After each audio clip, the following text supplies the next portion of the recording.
सभी वैष्णवों को जय श्री कृष्ण। आज हम बनाने जा रहे हैं मूंग की दाल की नागरी। ये नागरी के अंतर्गत आएगी और ये मोटा हमने मूंग की दाल का आटा लिया है, दरदरा जिसको बोलते हैं, 1.5 नंबर का आटा लिया है। ये करीब ये जो सबसे बड़ा वाला साइज़ का कप है, ये हमने 3 कप आटा लिया है। और अब इसमें हम घी पधरा देंगे। प्राय सभी के घरों में नागरी बनती होगी वैसे, और जिनको नागरी बनाना नहीं आता है, काफ़ी वैष्णव ऐसे हैं जिनको कि नागरी बनाने की रेसिपी नहीं आती, तो उन लोगों के लिए है। पिघला हुआ घी लिया हमने 1 कप। अभी 1 कप डाल के हमने पधरा के देखा है।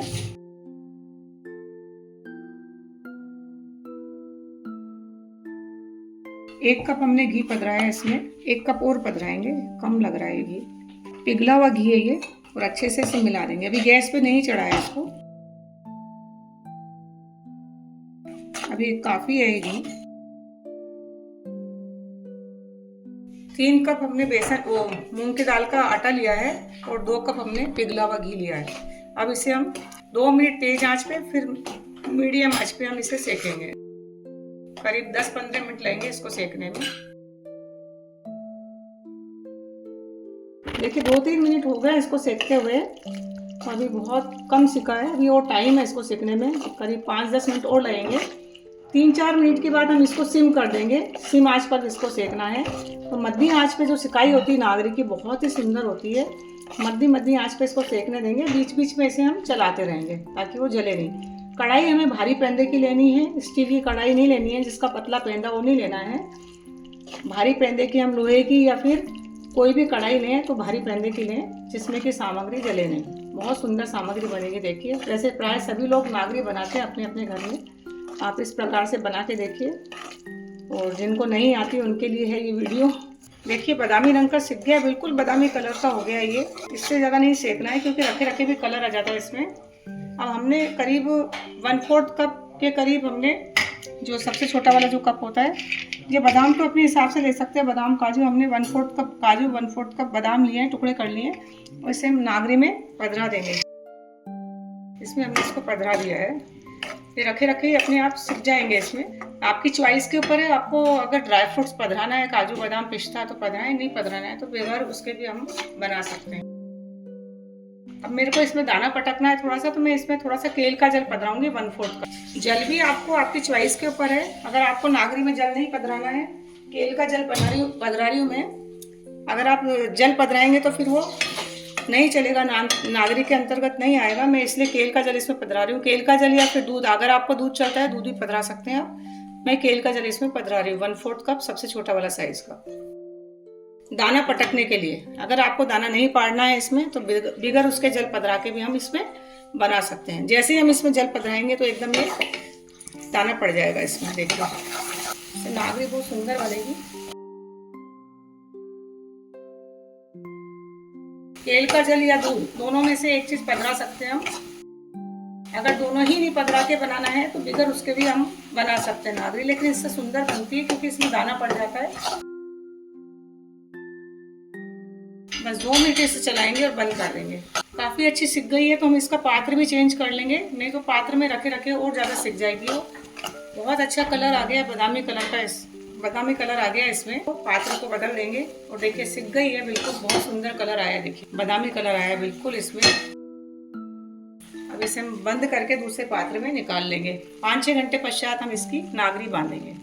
मिश्रण को 2-3 घंटे हो गए हैं निकाले हुए, और ये ठंडा हो गया, एकदम ठंडा हो गया ये। बस ठंडा होना चाहिए, जमना नहीं चाहिए घी उसका। घी जम जाएगा तो फिर आनंद नहीं आएगा नागरी बांधने में। 1 चम्मच इलायची पाउडर पधरा देंगे इसमें, और 3 कप ये शक्कर का, 3 कप ये चूर है, तो अपने को 3 कप ही ये ले लेंगे शक्कर का बूरा। थोड़ा थोड़ा करके डालें, पधराएंगे।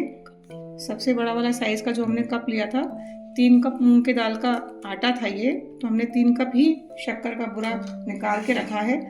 थोड़ा थोड़ा पधराएंगे, एक साथ नहीं पधराएंगे इसमें। 1 कप शक्कर का बूरा मैंने बचा के रखा है, और 2 कप मैंने पधरा दिया है। अब आवश्यकता लगी तो पधराएंगे, नहीं तो नहीं पधराएंगे। दोनों हाथ से हल्के हल्के हाथ से मसलेंगे इसे, ताकि शक्कर और जो ये मूंग की दाल का आटा है बिल्कुल एक जैसा हो जाए। शक्कर की मात्रा आप अपने हिसाब से कम या ज़्यादा कर सकते हैं। बचा हुआ शक्कर का बूरा भी हम इसमें पधरा देंगे। इसे भी अच्छे से मसल लेंगे। आप शक्कर की मात्रा अपने हिसाब से कम या ज़्यादा कर सकते हैं। मैंने 3 कप में 3 कप शक्कर का बूरा लिया है, 3 कप मूंग की दाल का आटा और 3 कप शक्कर का बूरा बराबर की मात्रा में मैंने इसमें पधराया है। आप इस प्रमाण को कम या ज़्यादा कर सकते हैं अपने हिसाब। एक जैसा मिला लेंगे फिर इसकी नागरी बनाएंगे। हाथ को साफ कर लेंगे पूरे ढंग से। अगर हाथ में नागरी लगी रहेगी तो नागरी बनेगी नहीं, बराबर से बनेगी नहीं। पूरे हाथ को साफ कर लें। मन चाहे साइज की, बड़ी छोटी जैसी आपको बनानी, सुंदर नागरी बनाएंगे एकदम प्रभु के लायक।